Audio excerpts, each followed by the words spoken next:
એણે મને એમ કીધું કે હું કરું છું. મેં 19 તારીખે પાછો ફોન કર્યો, શું થયું? હું કરું છું.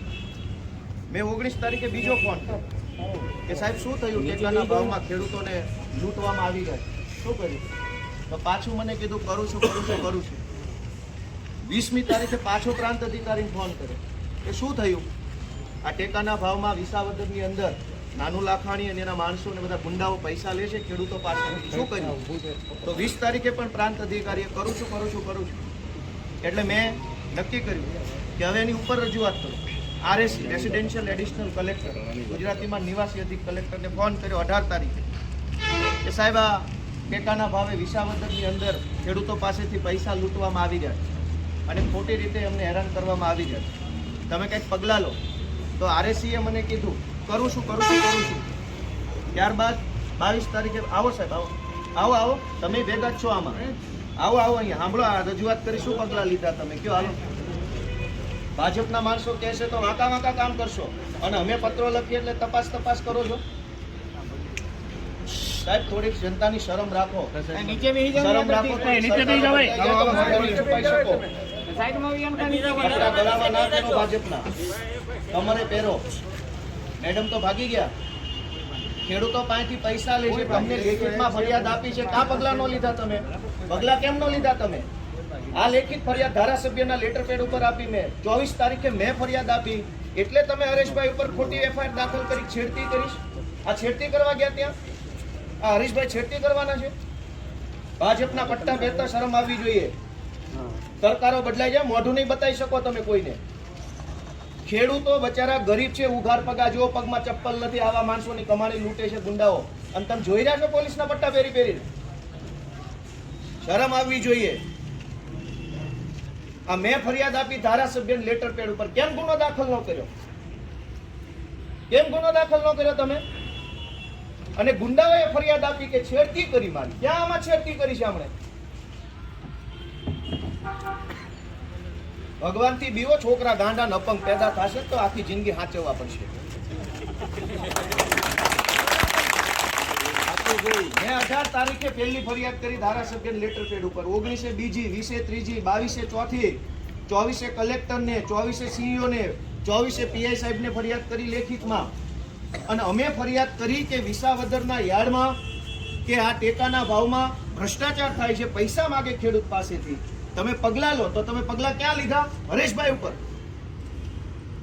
ઉપર એટ્રોસિટીની ફરિયાદ દાખલ કરી, છેડતીની. હરેશભાઈ છેડતી કરવા ગયા ત્યાં.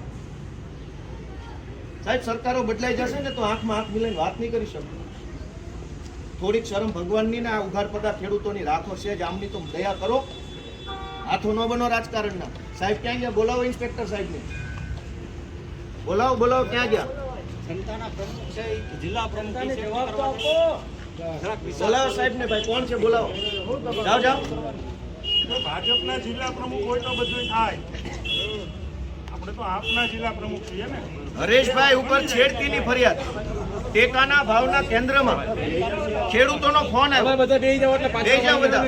બેહી જવાય. શાંતિ રાખો ને બેહો. ખેડૂતોનો ફોન આવ્યો. કે અમારી પાસેથી પૈસા માંગે. તો હરેશભાઈ ત્યાં ગયા, ખેડૂતો પાસેથી પૈસા લે છે ટેકાના ભાવની મગફળી. સાંભળો ભાઈ, પૈસા માંગે. હરેશભાઈ ત્યાં ગયા તો છેડતીની ફરિયાદ, છેડતી કરવા ગયા ત્યાં. તમે બધા વિચારો શું કરશું આપણે? અને આનો ગુનો ક્યારે દાખલ કરો? બોલો. મોટા સાહેબ છો તમે તો બોલો. સાહેબ ભાજપ સામે તમારી હેસિયત શું છે? ને શું હેસિયત છે ભાજપ સામે? તો ગરીબોને દબાવવા ન નીકળો. ગરીબોને દબાવવામાં હીરો, ભાજપ વાળા આવે તો જીરો. કુદરત સમય બદલશે ને, રોતા નહીં આવડે. આ ગરીબો નિહાકા ન લ્યો. આ જો પગમાં ચપ્પલ છે, કરો ઊંચો પગ, બતાવો સાહેબને. છે ચપ્પલ? આ ઉઘાડ પગા માણસ છે. શરમ આવવી જોઈએ ખેડૂતના પૈસા ખાવામાં. ભગવાનથી બીવો. એફઆઈઆર કરી નાખી, છેડતી કરી હરેશ સાવલિયાએ. શેની છેડતી કરી? ત્યાં ભાજપ વાળા અપ્સરા ઉતારી દે કોલેજ. હરેશભાઈ સાવલિયા, આ રવિભાઈ ડોબરિયા, આ ભદ્રેશ, ટેકાના ભાવના કેન્દ્ર ઉપર કોઈ ખેડૂતોએ ધ્યાન દોર્યું હશે કે અમારી પાસે પૈસા માંગે છે વગેરે વગેરે, તો ગયા હશે. એમાં તો એની ઉપર છેડતીનો ગુનો દાખલ થયો. વિડીયો બતાવો ને આવો સાહેબ. બીજી વાર રાત્રે 12 વાગે આપણી ઉપર FIR થઈ. પહેલી વાર લેરિયામાં થઈ હતી, બીજી વાર થઈ. મારી આ ફરિયાદ ક્યારે ગુનો દાખલ કરશો? લ્યો, આ ગુનો ક્યારે દાખલ કરશો? ધારાસભ્યની ફરિયાદ છે તો આમાં તપાસ કર્યા વગર કર્યો ગુનો? તપાસ વગર FIR કરી? અમે આપીએ તો તપાસ કરશો, એમણે આપી તો વગર તપાસે છેડતી કેવી રીતે દાખલ થઈ? તમે જોઈ છેડતી? તમે જોઈ? તમે પોતે ત્યાં ઊભા હતા, તમે પેલી બેનને ધક્કો મારીને બહાર લઈ જાવ છો. એ તો સાહેબ એ તો પછી હું આવી હતી, એ પહેલા તો બનાવ બન્યો. તમે છેડતી જોઈ? ત્યાં છેડતી કરવા ગયા હતા આ લોકો? બનાવ બની હું શું કહું, આ છેડતી કરવા ગયા હતા ત્યાં? એ છેડતી કેન્દ્ર છે? એ કોલેજ છે તો ત્યાં છેડતી કરવા ગયા? કોલેજ છે? કોલેજ છે? આ કોલેજિયન છે? તો ટેકાના ભાવની ખરીદી કરનારા લોકો ખેડૂત પાસેથી પૈસા માંગે છે, એના માટે થઈને કોઈ એમને જાણ કરી એની માટે શું ને તમે કીધું તું તમે તો આનું શું છે? જાણ તો કરી જ નથી. આમાં FIR થઈ ગઈ કે નથી થઈ? એક મિનિટ, તમે એમ કહો જ્યાં રજૂઆત કરવાનો એને કરો. પ્રાંત અધિકારીને 18, 19, 20 તારીખે 3 વખત રજૂઆત કરી. RSC કલેક્ટરને 18 ને 22 તારીખે 2 વાર રજૂઆત કરી. કલેક્ટર સાહેબને 24 તારીખે મેં રજૂઆત કરી. 24 તારીખે CEO ને રજૂઆત કરી અને 24 તમને FIR આપી. અને હજુ તમે એમ કહો રજૂઆત કરો તો આ ગુંડા તમને રજૂઆત કરવા આવ્યા હતા? બેન, ભગવાનથી ડરો, ભગવાનથી ડરો. ધીમેથી વાત કરો સાહેબ. હું તો આપણી ધીમે સાથે એટલે પણ હું કઈ ખાઈ ગયો? ના તમે અમની ઉપર ખોટા આરોપ મૂકો. સામેવાળા વ્યક્તિ મારી હારે એવી રીતના વાત કરે, આપ મારી સાથે વાત કરો છો, હું શાંતિથી વાત કરું છું. બેન, તમે છેડતીનો આરોપ કેવી રીતે લગાવ્યો એમના ઉપર? આપને ભાઈ મારી સાથે શાંતિથી વાત કરો. મને બેન કહો છો. હાલો, પગે લાગુ. લ્યો, એવી કોઈ વાત લ્યો. નથી. છેડતીનો આરોપ કેવી રીતે કર્યો? એવી વાત ન કેવી રીતે છેડતી કરી એમણે? એવી રીતના ઇન્સર્ટ નહીં, કેવી રીતે છેડતી કરી એમણે? છેડતી કેવી રીતે કરી? ફરિયાદીનો બધું કહે છે, મેં કીધું. હું પગે લાગુ તમને.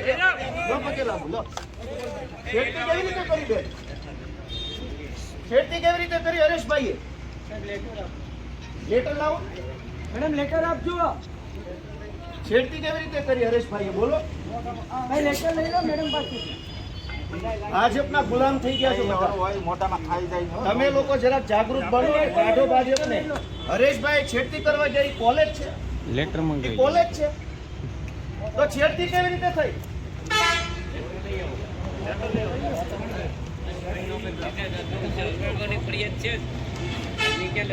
અને ઓલા બેન ક્યાં ગયા છે? પોક્સોની ફરિયાદ કરવા જ આવ્યા હતા ને તમે કઢાડી મૂક્યા, ક્યાં ગયા? ઓલી પોક્સોની ફરિયાદ ક્યાં ગયો ભાઈ? તમે મહિલાઓના રક્ષક છો બહુ મોટા. આજ એક દીકરી પોક્સોની ફરિયાદ કરવા આવી, અંડર એજ. તમે ભગાડી મૂક્યા એમને અને અત્યારે એમ કહો છો કે મહિલાએ ફરિયાદ આપી જ મેં લખી. તો બીજી એક દીકરી અહીં વિસાવદરની ફરિયાદ આપવા આવી છે, તમે ના લીધી ફરિયાદ? બરોબર. હરેશભાઈ છેડતી કરવા ગયા, બોલો. અને તમે બધા બીવો છો છે ને? બોલતા નથી કોઈ? અમે કોઈ નથી બીતા.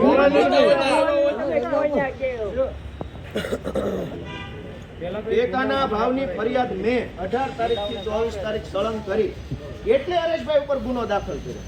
મેં ફરિયાદ, ઓલી દીકરી એક વિસાવદર પોસ્ટે ફરિયાદ કરવા આવી, ક્યાં છે? હલો.